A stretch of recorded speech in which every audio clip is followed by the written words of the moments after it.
Today's reading is from 1 Kings chapter 19. Elijah went a day's journey into the wilderness and came and sat down under a solitary broom tree. He asked that he might die. "It is enough now, O Lord, take away my life, for I am no better than my ancestors." Then he lay down under the broom tree and fell asleep. Suddenly an angel touched him and said to him, "Get up and eat." Elijah looked, and there at his head was a cake baked on hot stones and a jar of water. He ate and drank and lay down again. The angel of the Lord came a second time, touched him, and said, "Get up and eat. Otherwise the journey will be too much for you." Elijah got up and ate and drank. Then he went in the strength of that food 40 days and 40 nights to Horeb, the mount of God.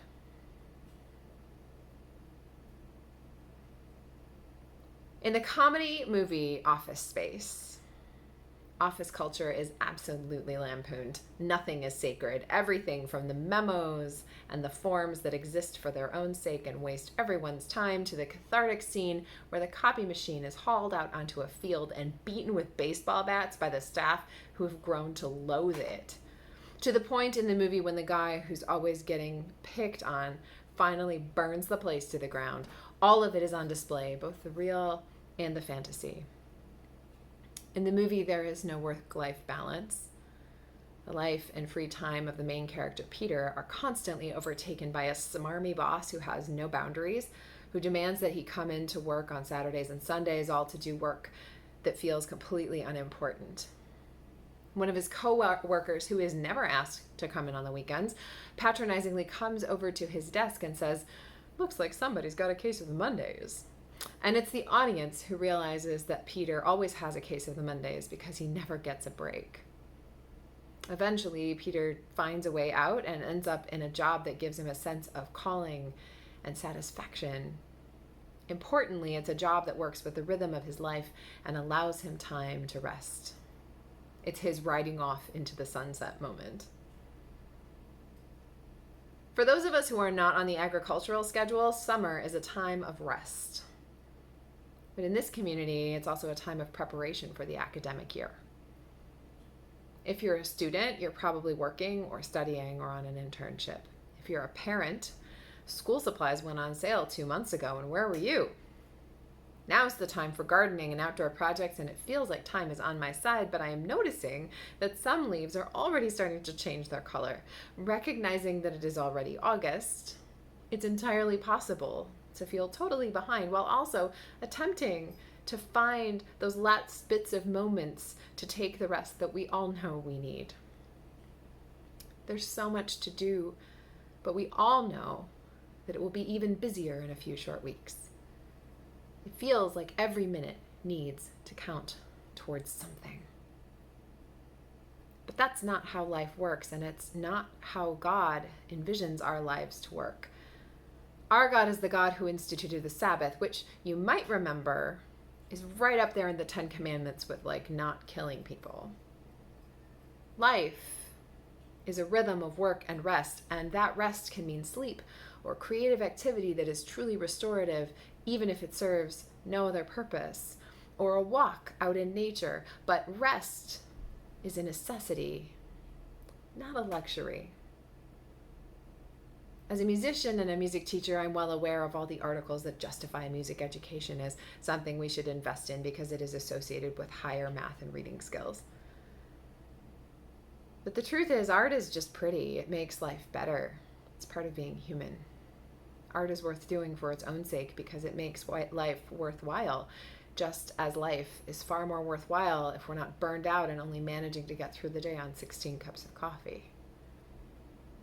If we go and go all the time, we will burn out. If we are constantly moving and producing, we will miss out on the God moments that permeate our lives, and we will miss out on the wonder of contemplating God's presence. Now, I am not going to pretend my own experiences match those of Elijah, but I will say that I often had my head down so far, it's hard to take a minute, especially now. But Elijah had just committed an act of war against Queen Jezebel, and he was fleeing for his life. Now, we could argue about the ethics of that story, but that's not where I'm going with this message, so just bear with me. As far as he knew, he had done the hard thing and done what God asked. And now he was absolutely exhausted and afraid and spent. He was done. This prophet of God, called and named by God for this vocation, was over all of it. He was so done that he wanted to die. So the first thing he did was to go into the wilderness willingly, a place many of us would not think to go when we're feeling disoriented and exhausted. It's not a safe place to be, but in the Bible, the wilderness is a place where spiritual growth and restoration happens. Think about Jesus' 40 days in the wilderness in preparation for his ministry. Elijah wasn't looking for safety, but he was looking for God. Elijah laid down under a tree and asked God to take his life. But instead of answering Elijah's prayer in the way Elijah thought he wanted, God instead gave him sustenance. God provided him a simple meal in his time of need, and the angel told him to get up and eat. Then Elijah, rather than springing back into action after taking a quick power nap and pounding a Red Bull, he laid down again. He slept again because he was tired, because he needed restoration. And then, because he was hungry, God provided him with food again so that he would be able to complete the journey to Mount Horeb. Notice that God doesn't tell Elijah to get up, stop complaining, and go back into the fray. God acknowledges Elijah's exhaustion and provides him with what he needs. In the same way, God provides us with a simple meal, communion, within a worship service that gives us time to pause and reflect and consider how God is active in our own lives. In many ways, worship can feel like an extra in our lives, something we can only do if we do all these other things, or something that's taking time from the things we really should be doing. But just like sleep or a walk in the woods, worship is necessary just so we can ground ourselves and connect with God and each other.